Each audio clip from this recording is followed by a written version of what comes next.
somebody want to know about scaling the box truck business. Is it possible to do that? And then he says, what about if he's in a rental?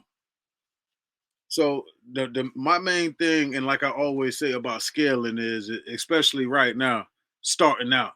If you're starting out in the box truck business, fresh, brand new, and you don't have any contacts, you don't have any you're not working with any direct people, not even a dispatcher, no direct shippers or receivers or anything like that. It's going to be hard to scale a business because what are you scaling it based on? Because like that's like saying, okay, this week you may have made $3,500. That don't mean you're gonna make $3,500 every week. And then you got to look at the fact that even if you did make $3,500 this week, you didn't technically make $3,500 because then you got to take out the gas you spent. You got to take out all the money that you spent.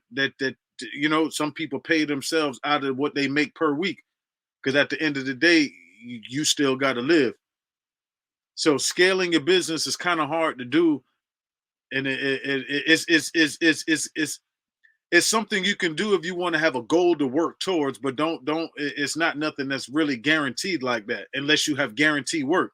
You can't really scale something that's day to day because you like I say, you may make 35 this week. Next week you might only work one day. So that's far from 3,500. So you got to keep all that into consideration when you're talking about scaling and renting a box truck. You might as well forget about it because by the time and that's why I'm making the live. By the time you pay the damn rental back and the fees and all of that and put the gas in that, you ain't made no damn money. Like you literally, when you renting, you may feel like you're making money, but at the least you're just replacing the money that you spent. Maybe a couple $100, $200-300, if that. But it's not very likely that you're going to be profitable renting, let alone trying to scale a rental business. It's not going to work. I tell people all the time, renting is good to do if you're trying to test the waters. If you're a person that just want to see if the box truck business is for you, then go rent because it's not about the money, it's about the experience and exposure to the business. But I definitely wouldn't I wouldn't even rent a box truck and try to base my business off that because it's not going to work for you. So hopefully that should answer your question, man, because you'll put yourself behind the eight ball trying to scale with a rental, and for that matter trying to scale period, because starting off it's hard to get loads.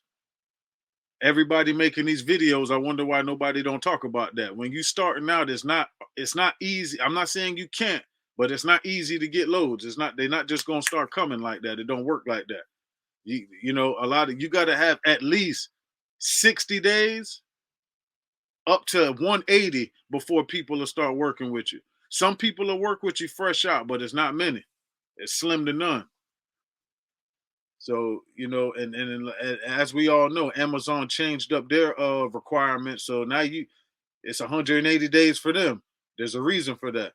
So trying to scale it's a little shaky, but I mean it's good to have a goal. It's always good to have goals, but you want to be realistic at the same time.